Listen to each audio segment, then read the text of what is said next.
प्यारे बच्चों नमस्कार, जय माता दी। इस वीडियो में मैं आपको एनसीईआरटी कक्षा 7 विज्ञान जिज्ञासा की जो बुक है, इस बुक का जो चैप्टर नंबर 7 है आपकी प्रकृति में ऊष्मा का स्थानांतरण, तो इस चैप्टर के complete handwritten colourful notes आपको इस वीडियो के अंदर मिलने वाले हैं। तो वीडियो को आपको कंप्लीट देखना है। और इससे पहले मैंने कक्षा 7 जिज्ञासा की जो बुक है उसके सभी चैप्टर के जो नोट्स हैं वो ऑलरेडी मैंने अपलोड कर दिए हैं। उन सभी का लिंक आपको वीडियो के डिस्क्रिप्शन में मिल जाएगा, या आप चैनल की प्लेलिस्ट में जाकर भी सभी चैप्टर के जो नोट्स हैं वो आप देख सकते हैं। और ये नोट्स अगर आप साथ साथ में लिखना चाहते हैं तो लिख सकते हैं। अगर आप इन नोट्स को परचेज करना चाहते हैं तो नोट्स परचेज करने के लिए स्क्रीन पर जो नंबर आपको दिए गए हैं 7297831166, इस नंबर से संपर्क करके आप पूरी बुक के जो नोट्स हैं वो परचेज कर सकते हैं।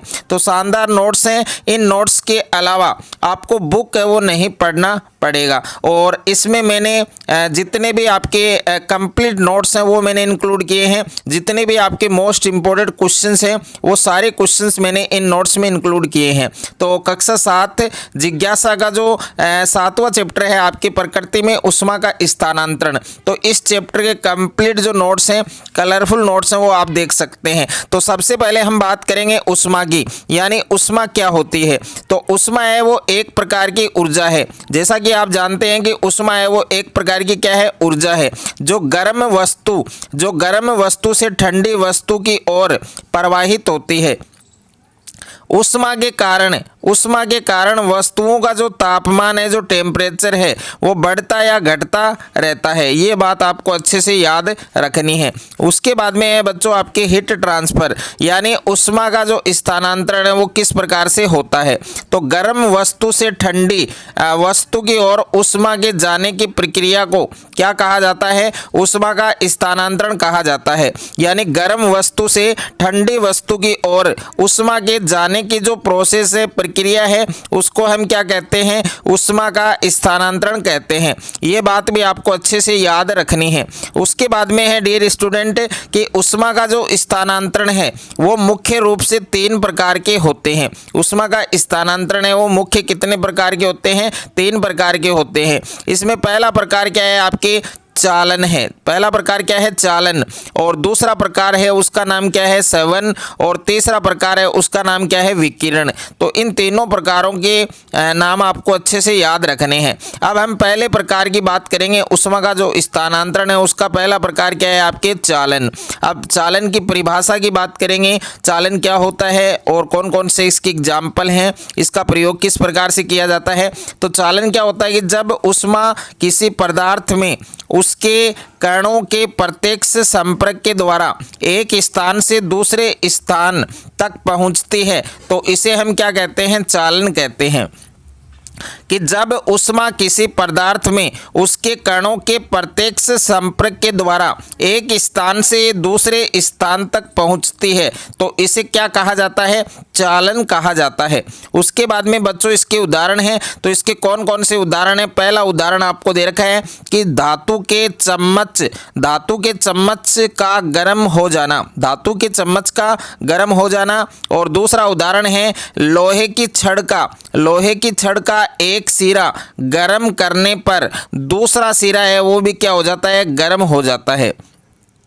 अब इसका प्रयोग आप देख सकते हैं, यहाँ पर एक डायग्राम है कि धात्विक पट्टी में ऊष्मा का स्थानांतरण। तो ये डायग्राम आपको अच्छे से इसका प्रैक्टिस करना है, ये आपको बनाना आना चाहिए। उसके बाद में देखिए प्रयोग किस प्रकार से दिया गया है कि मोमबत्ती की लौ से धातु पट्टी का एक सिरा गर्म होता है। और दूसरा पॉइंट है कि ऊष्मा चालन द्वारा धीरे धीरे पूरी पट्टी है उसमें फैलती है।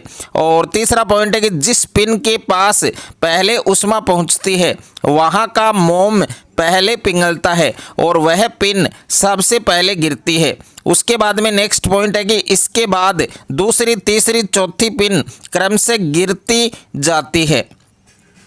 उसके बाद में इसका अवलोकन आपको दिया गया है कि इसका क्या अवलोकन है। तो पिने हैं वो मोमबत्ती के सबसे पास वाली पिन से शुरू होकर क्रमशः दूर वाली पिन तक गिरती हैं और इससे पता चलता है कि ऊष्मा धातु में एक सिरे से दूसरे सिरे तक चालन द्वारा स्थानांतरित होती है। उसके बाद में बच्चों इसके निष्कर्ष आपको दिए गए हैं। निष्कर्ष क्या है कि धातुएं ऊष्मा की सबसे अच्छी सुचालक होती हैं। ये बात आपको अच्छे से याद रखनी है कि जो धातुएं हैं वो ऊष्मा की सबसे अच्छी सुचालक होती हैं और ठोस पदार्थों में ऊष्मा का स्थानांतरण मुख्यतः किसके द्वारा होता है? चालन के द्वारा होता है। ये भी आपको अच्छे से याद रखना है। उसके बाद में है बच्चों चालन। अब चालन क्या है कि वह प्रक्रिया जिसमें किसी वस्तु के गर्म भाग से ठंडे भाग में ऊष्मा का स्थानांतरण होता है, उसे हम क्या कहते हैं? चालन कहते हैं। यानी वह प्रक्रिया जिसमें किसी वस्तु के गर्म भाग से ठंडे भाग में ऊष्मा का क्या होता है? ट्रांसफर होता है, स्थानांतरण होता है, उसको हम क्या कहते हैं? चालन कहते हैं। अब यहाँ पर एक महत्वपूर्ण बात दे रखी है, एक इम्पोर्टेंट फैक्ट है यहाँ पर और इसको आपको अच्छे से याद रखना है कि इस प्रक्रिया में जो कण गर्म हो जाते हैं वे अपनी ऊष्मा को अपने से अगले कण को स्थानांतरित कर देते हैं और यह प्रक्रिया इसी प्रकार आगे बढ़ती रहती है जबकि कण स्वयं अपने स्थान पर ही क्या रहते हैं? स्थिर रहते हैं।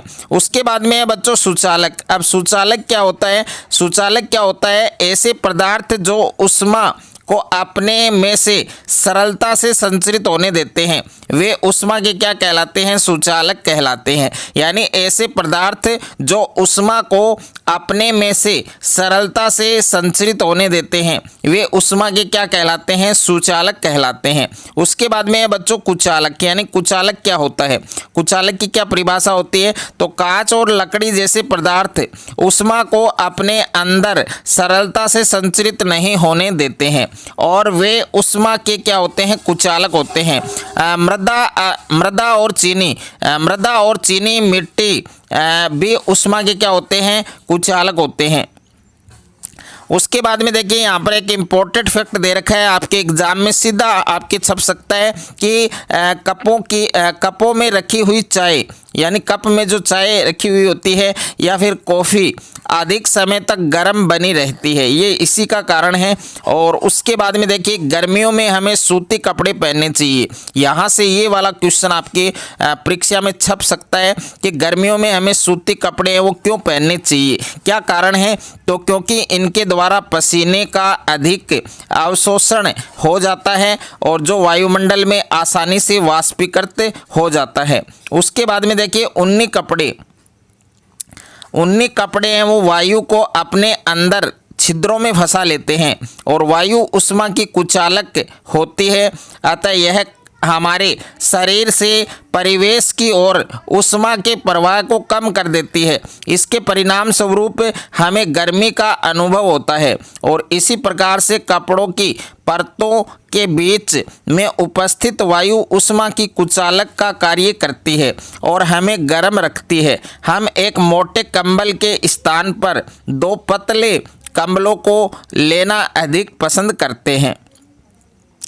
उसके बाद में है बच्चों सेवन। यानी सेवन क्या होता है? तो जब द्रव, तरल या गैस के कण स्वयं गति करके ऊष्मा का स्थानांतरण करते हैं तो उसे हम क्या कहते हैं? सवन कहते हैं। इसके उदाहरण कौन कौन से हैं? पहला उदाहरण दे रखा है कि पानी गर्म करने पर नीचे का जो पानी है वो ऊपर उठता है और दूसरा उदाहरण है कि चिमनी से धुआं ऊपर उठता है, चिमनी से धुआं है वो ऊपर उठता है। उसके बाद में देखिए इसका प्रयोग दे रखा है कि कप के नीचे मोमबत्ती रखी भी वह ऊपर उठ जाता है और मोमबत्ती की लौ के आसपास की हवा गर्म हो जाती है। जैसे ही कप के अंदर की हवा गर्म होती है तो वह फैल जाती है और अधिक स्थान घेरती है। परिणाम स्वरूप यह हल्की हो जाती है और ऊपर उठती है। ये बात आपको अच्छे से याद रखनी है। उसके बाद में बच्चों प्रयोग नंबर 2 दे रखा है कि वायु के गर्म होने पर उसके फैलाव का अनुभव आंशिक रूप से फूले हुए गुब्बारे को धूप में रखकर कर सकते हैं और गुब्बारे में भरी वायु गर्म होने के बाद फैलती है और गुब्बारा है वो क्या हो जाता है बच्चों? बड़ा हो जाता है। यहाँ पर डायग्राम आप देख सकते हैं कि गुब्बारे में गुब्बारे में भरी वायु का धूप में रखने पर फैलना। उसके बाद में आप देख सकते हैं यहाँ पर समीर आपको दे रखा है, समुद्री समीर। तो समुद्री समीर क्या होता है, ये भी वेरी वेरी इंपॉर्टेंट टॉपिक है आपकी। तो दिन के समय समुद्र से भूमि की ओर बहने वाली जो ठंडी हवा है उसको हम क्या कहते हैं बच्चों, समुद्री समीर कहते हैं। अब इसकी विशेषताएं क्या हैं, तो यहाँ पर पहली विशेषता आपको दे रखी है कि दिन के समय चलती हैं, और दूसरी विशेषता है कि समुद्र से भूमि की ओर बहती हैं, और तीसरी विशेषता है कि संवहन के कारण उत्पन्न होती है। किसके कारण उत्पन्न होती है, संवहन के कारण उत्पन्न होती है। और यहाँ पर दे रखा है कि दिन के समय स्थल धरती या थल जल की अपेक्षा शीघ्र गर्म होता है। स्थल के ऊपर की वायु गर्म होकर ऊपर उठती है। इसका स्थान लेने के लिए समुद्र की ओर से ठंडी वायु स्थल की ओर बहती है, और चक्कर को पूरा करने के लिए स्थल की ओर से गर्म वायु समुद्र की ओर बह जाती है, और समुद्र की ओर से आने वाली जो वायु है उसको हम क्या कहते हैं, समुद्री समीर कहते हैं। ये आपको अच्छे से याद रखना है। यहाँ पर डायग्राम दे रखा है। उसके बाद में है बच्चों स्थल समीर। अब स्थल समीर क्या होता है कि रात के समय भूमि से समुद्र की ओर बहने वाली जो ठंडी हवा है उसको हम क्या कहते हैं, स्थल समीर कहते हैं। इसकी क्या विशेषताएं होती हैं, तो इसकी पहली विशेषता है कि ठंडी हवा होती है, और दूसरी विशेषता है रात के समय चलती है, और तीसरी विशेषता है कि संवहन के कारण उत्पन्न होती है, और 4 नंबर है तटीय क्षेत्रों में पाई जाती है। तो ये 4 विशेषताएं दे रखी हैं, अच्छे से आपको याद रखनी है।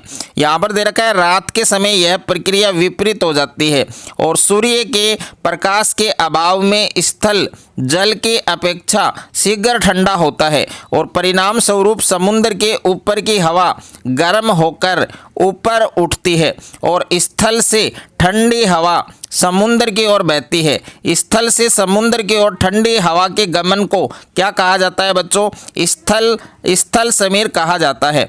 और यहाँ पर ये डायग्राम दे रखे हैं, तो इन डायग्राम्स को भी आपको अच्छे से याद रखना है, अच्छे से इनका प्रैक्टिस करना है बनाकर। उसके बाद में है बच्चों विकिरण। अब विकिरण क्या होता है कि इस प्रक्रिया से ऊष्मा का स्थानांतरण आग जैसी गर्म वस्तु से हमारे शरीर तक सीधा होता है, उसे हम क्या कहते हैं, विकिरण कहते हैं। कि इस प्रक्रिया से ऊष्मा का जो स्थानांतरण है वो आग जैसी गर्म वस्तु से हमारे शरीर तक सीधा होता है, उसको हम क्या कहते हैं, विकिरण कहते हैं। इसके एग्जाम्पल आप देख सकते हैं। पहला उदाहरण है इसका कि सूर्य से पृथ्वी तक ऊष्मा का पहुंचना, और दूसरा उदाहरण है कि आग के पास बैठने पर गर्मी महसूस होना। उसके बाद में इसकी विशेषताएं दे रखी है बच्चों। तो यहाँ पर पहली विशेषता है कि किसी माध्यम की आवश्यकता नहीं होती है, और दूसरी विशेषता है कि निर्वात में भी ऊष्मा का स्थानांतरण क्या होता है, संभव होता है, पॉसिबल होता है। अब यहाँ पर एक इम्पोर्टेंट फैक्ट है, इसको आपको अच्छे से याद रखना है, एग्जाम के लिए वेरी वेरी इंपॉर्टेंट है, और इसको मैंने हाईलाइट किया है कि प्रकाश की चाल है वो निर्वात में सबसे अधिक होती है। प्रकाश की चाल सबसे ज़्यादा किस में होती है, सबसे अधिक किस में होती है, निर्वात में होती है। और इसका मान कितना होता है, 3 × 10⁸ मीटर प्रति सेकंड। ये आपको अच्छे से याद रखना है। उसके बाद में है बच्चों जल चक्कर। अब हम जल चक्कर के बारे में बात करेंगे। जल चक्कर क्या होता है, तो बादलों से जल वर्षा, हिम और ओलों के रूप में पृथ्वी पर आता है। इस प्रक्रिया को क्या कहा जाता है, वर्षण कहा जाता है बच्चों। क्या कहा जाता है, वर्षण कहा जाता है।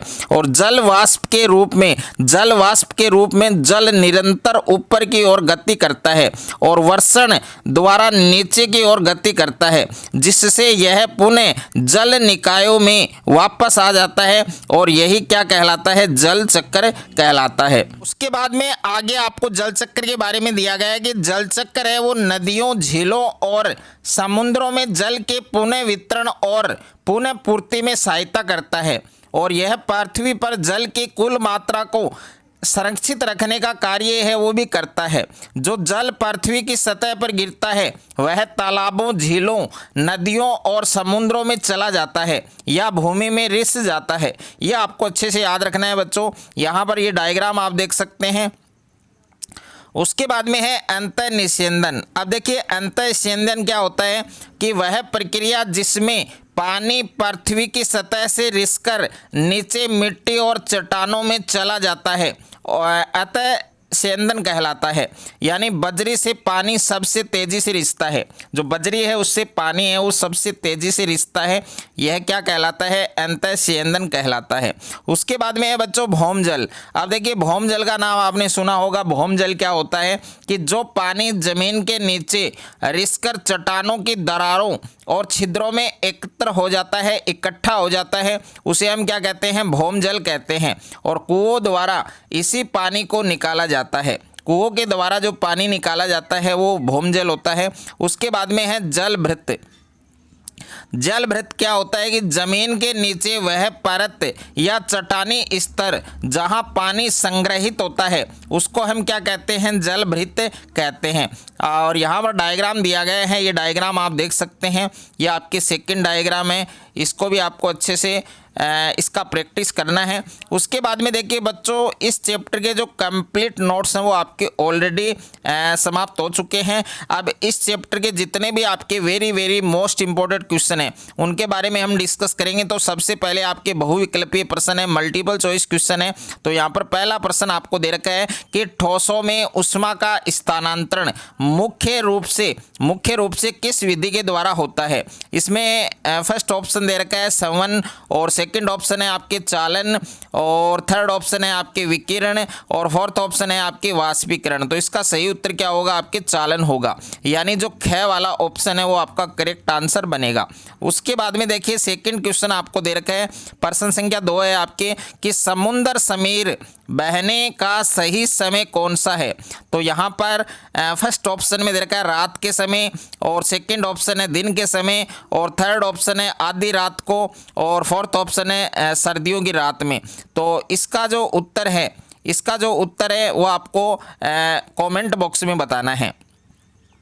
उसके बाद में देखिए प्रश्न संख्या 1 आपको दिया गया है कि ऊष्मा स्थानांतरण की मुख्य रूप से कितनी विधियां होती हैं, उनके नाम आपको लिखने हैं। तो ऊष्मा स्थानांतरण की 3 विधियां होती हैं, जिसमें फर्स्ट विधि है चालन, दूसरी आपके संवहन, और तीसरी आपके विकिरण। उसके बाद में नेक्स्ट है आपके दूसरा प्रश्न दे रखा है आपके अति लघुत्रात्मक की ऊष्मा के सुचालक और कुचालन पदार्थों के एक एक उदाहरण दीजिए। तो सुचालक पदार्थ कौन कौन से हैं, एल्यूमिनियम या तांबा, और कुचालक जो पदार्थ है वो कौन कौन से हैं, लकड़ी या कांच। उसके बाद में देखिए नेक्स्ट है आपके तीसरा प्रश्न आपको दे रखा है कि सूर्य से ऊष्मा पृथ्वी तक किस विधि के द्वारा पहुंचती है। तो कौन सी विधि के द्वारा, विकिरण विधि के द्वारा। और तीसरा प्रश्न है आपके लघुत्रात्मक प्रश्न है। तो लघुत्रात्मक प्रश्न आपको दिया गया है कि चालन प्रक्रम किसे कहते हैं और यह किसमें अधिक होता है। तो किसी वस्तु के गर्म भाग से ठंडे भाग में ऊष्मा के स्थानांतरण की प्रक्रियाओं को चालन कहते हैं, और इस प्रक्रिया में कण अपनी मूल स्थिति को नहीं छोड़ते हैं बल्कि पास वाले कण को ऊष्मा देते हैं, और यह मुख्य रूप से ठोस पदार्थों में होता है। उसके बाद में देखिए नेक्स्ट है आपके दूसरा प्रश्न आपको दिया गया है कि द्रव और गैसों में ऊष्मा का स्थानांतरण किस विधि के द्वारा होता है, किस विधि के द्वारा होता है वो आपको समझाना है। तो देखिए द्रव और गैसों में ऊष्मा का स्थानांतरण संवहन विधि के द्वारा होता है। इसमें ऊष्मा पाकर गर्म कण हल्के होकर ऊपर उठते हैं और उनका स्थान लेने के लिए ठंडे व भारी कण नीचे आते हैं, और इस प्रकार कणों की वास्तविक गति के कारण संपूर्ण गर्म होता है। उसके बाद में दीर्घ उत्तरीय और निम्नात्मक प्रश्न है। तो यहाँ पर प्रश्न दे रखा है कि समुद्र समीर और स्थल समीर को प्रक्रिया को चित्र के द्वारा विस्तार से समझाइए। तो समुद्र समीर के बारे में हम बात करें दिन के समय, तो दिन में स्थल जमीन समुद्र की अपेक्षा बहुत जल्दी गर्म हो जाती है, और जमीन के ऊपर की गर्म हवा हल्की होकर ऊपर उठती है, और उनका स्थान लेने के लिए समुद्र की ओर से ठंडी हवा जमीन की तरफ बहती है, जिसे समुद्र समीर कहते हैं। उसके बाद में स्थल समीर के बारे में दिया गया है रात के समय। तो रात के समय इसके ठीक विपरीत होता है, जल स्थल की तुलना में बहुत धीमी गति से ठंडा होता है, इसलिए समुद्र के ऊपर की हवा गर्म होकर ऊपर उठती है, और थल भूमि की ओर से ठंडी हवा समुद्र की तरफ बहती है जिसे स्थल समीर कहते हैं। तो प्यारे बच्चों, ये जो आपका 7th चैप्टर है, आपके 7वां चैप्टर है, आपके इस चैप्टर के कंप्लीट हैंड रिटन नोट्स मैंने इस वीडियो के अंदर आपको बताए हैं। अगर आपको ये नोट्स अच्छे लगे, अगर आपको ये वीडियो अच्छा लगे तो वीडियो को आप ज़्यादा से ज़्यादा स्टूडेंट के साथ शेयर करें, ज़्यादा से ज़्यादा वीडियो को लाइक करें, और चैनल पर आप नए हैं तो चैनल को सब्सक्राइब कर लीजिए और साथ में नोटिफिकेशन बेल को प्रेस कर लीजिए।